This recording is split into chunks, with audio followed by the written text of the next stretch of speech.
बिस्मिल्लाहिर्रहमानिर्रहीम। हज़रत सल्लल्लाहु अलैहि वसल्लम अपने हुज्रे से निकले, लोगों को शब कदर बताना चाहते थे।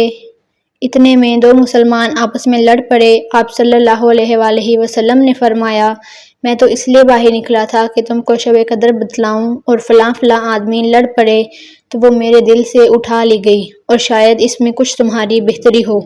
शब कदर को रमज़ान की 27वीं, 29वीं, 25वीं रात में ढूंढा करो।